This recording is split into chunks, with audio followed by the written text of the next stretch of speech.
Good afternoon, my name's Pete Collins and I'm one of the founding members of the Riverside Project here on Exmoor. My partner and I, Tanya Davis, moved to Exmoor about 5 years ago with a view to establishing the Riverside Project.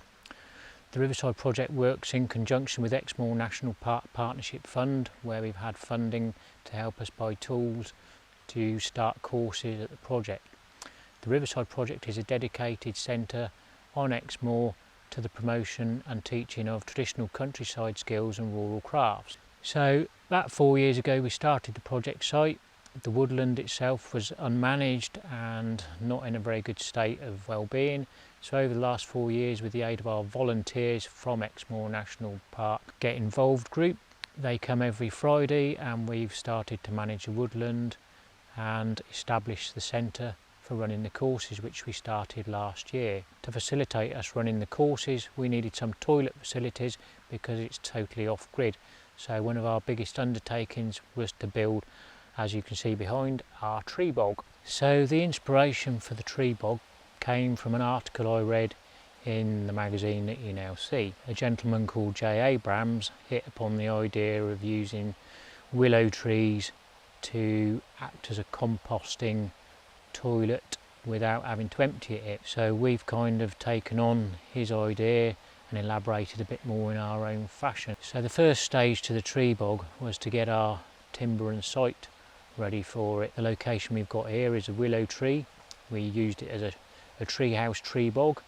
The platform is 1 metre off the ground and we've used all reclaimed, harvested or recycled timber, either grown in the wood or from around the local area, to construct the structure of the Tree Bog. The actual bog itself is 2 square metres inside, so therefore, because it has no fixed foundation, we were under the impression that there is no planning permission required. Looking at the case history that we found online for tree bogs in and around the UK, planning authorities say that no permission has been required for them. So with that in mind, we've carried on and built our Tree Bog. The first stage was to build the platform, which we've used off the hillside. Part of the foundation for the platform is anchored around the willow tree, not fixed to it, so it allows the tree to grow. Underneath, we've built it up in straw bales, so we're approximately 1.5 courses on each layer going round the Tree Bog, and it's 3 bales high to make just over the metre. Then enclosed the straw bales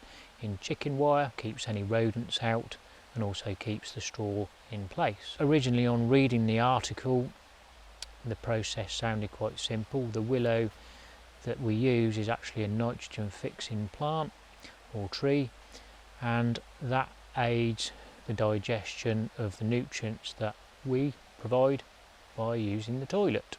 The steps we're sat on here are made from reclaimed pallets, and the scaffolding boards are from a builder that was clearing out his shed for the platform itself. Within the building that the Tree Bog is housed in, we've got a few other recycled and reclaimed products that we use for making windows and toilet pods. So the main structure of our deck we've built partly off the slope at the back there. We have a concrete block underneath just to load bear, but we put some damp proof course underneath the wood to stop the damp transferring up into the timber.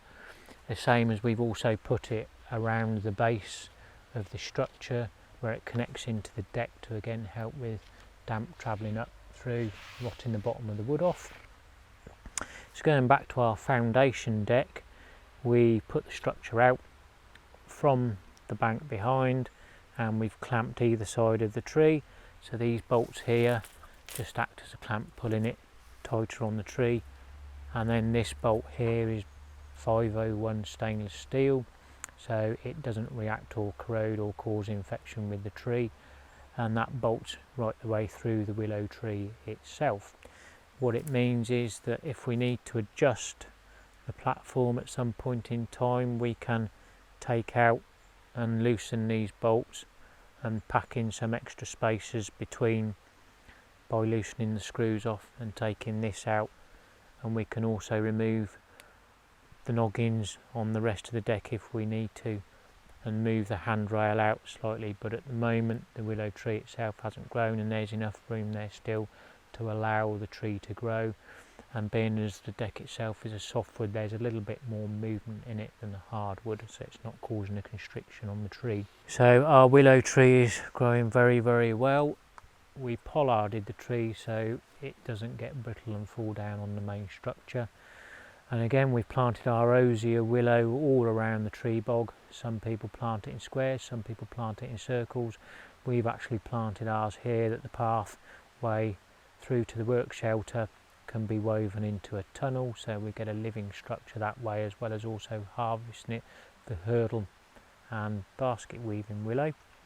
We've also got willow planted up on the bank behind as well, and the main tree itself is absorbing most of the nutrients because that's right next door to where the poo pod itself is located above. So if we need to access our toilet for any reason, to carry out any maintenance work or replace any bits and pieces, or just assess what's going on, we've allowed our doorway in.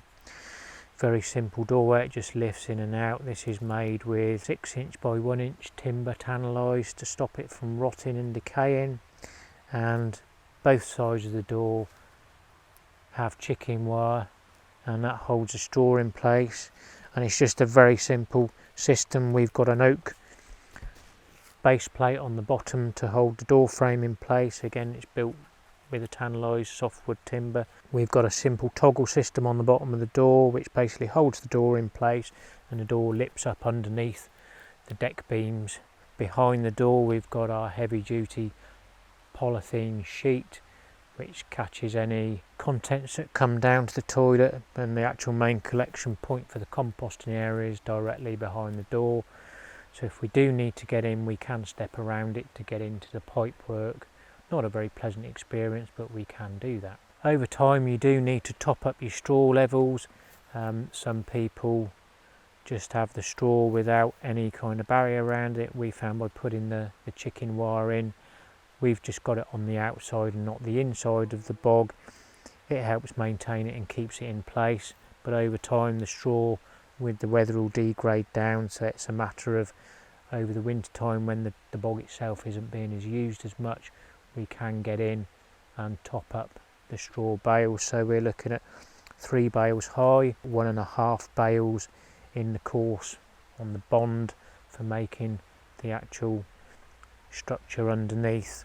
The problem people say is that you're not allowed to site a toilet within 10 metres of a watercourse, a composting toilet, but because we've used the tree bog, we have the river just down below us over here. We're just over 10 metres away from the river itself, so by planting our layers of willow down the bank, that acts as a safety barrier for absorbing any of the nutrients and growing.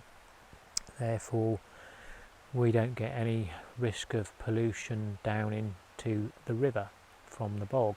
Our footpath walks directly by the bog, so it's great when you tell people we don't have a smell from the toilet, because they walk by it and don't notice it, and they can really understand then that yeah, it does work. So in the pods here we have our pea pod and our poo pod. So we go to the pea pod.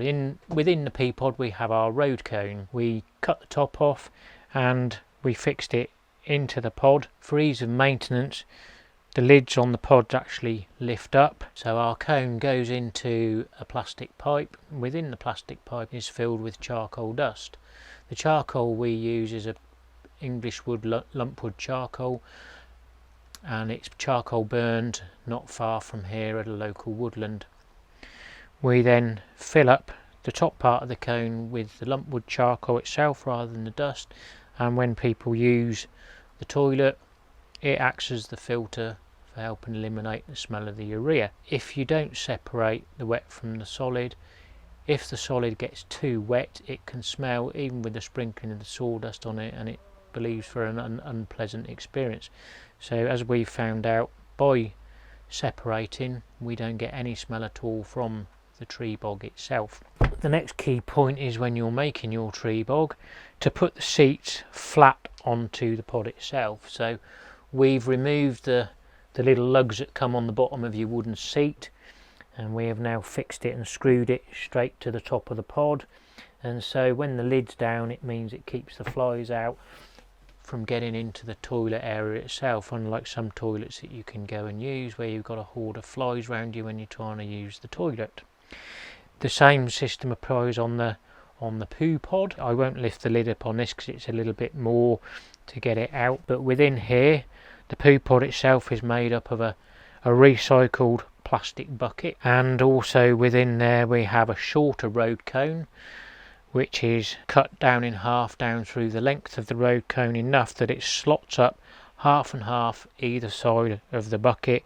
Within there we again have our charcoal for filtering, and we have a mesh gauze over the top of the charcoal, so if you do a pee and a poo, it separates the two out. Again, it goes into its own separate charcoal filter down through the pipe and into the ground, watering the plants. The solids and the paper go down that main chute and sit on the ground where the willow trees digest the nutrients that we provide. So as you can see in here, our toilet is made from round timber that we've grown within the coppice. The door frame has come from an ash tree that's up on the woodland bank behind you, made from cleft ash. Our windows are made from recycled products, so our window we have here is made from a microwave door, so it's a UV repellent window. Our other window we have through the round window is made from a washing machine door, so again good use of that. Take off the outer framework and we just made two round wooden window frames and silicone sealed it together and glued it all up, and we have our windows. We have our toilet roll holders, which are made from sticks harvested from within the woodland, and for sanitary towel purposes we have our disposable bin down there for the ladies that come and use the Tree Bog. People ask the question, well, you don't have a door on your toilet. Well, do we need a door? People say about modesty. Well, we've got a nice woodland behind us. You can sit and listen to the birds, you can sit and listen to the river flowing by without any interruption. So really there is no need for a door, and if you're worried about the door, then we tell to people we've got our flag, so when it's occupied we hang our flag to say the Tree Bog is in use. People know not to come up the steps. The process of building the Tree Bog was a trial and error because we'd never built one before.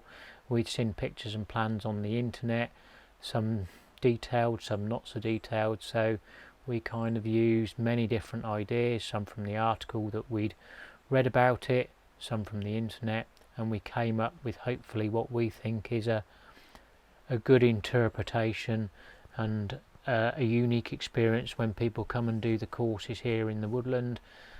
It completely changes their view on outdoor toilet facilities, and we probably have been told that we've got the best well appointed outdoor toilet in their view that they've ever seen or been to. Thank you for coming and watching our video about the Tree Bog. We hope you found it informative. If you have any questions or would like to know further details about the Tree Bog and its workings, then please do contact us. You can visit our website at theriversideproject.org, and the email address for contacting myself is on there. And if you feel that you want to come and do one of our courses, again we will be putting our new course dates up for 2021 subject to coronavirus, and you can come and enjoy the Tree Bog and the surroundings for yourselves.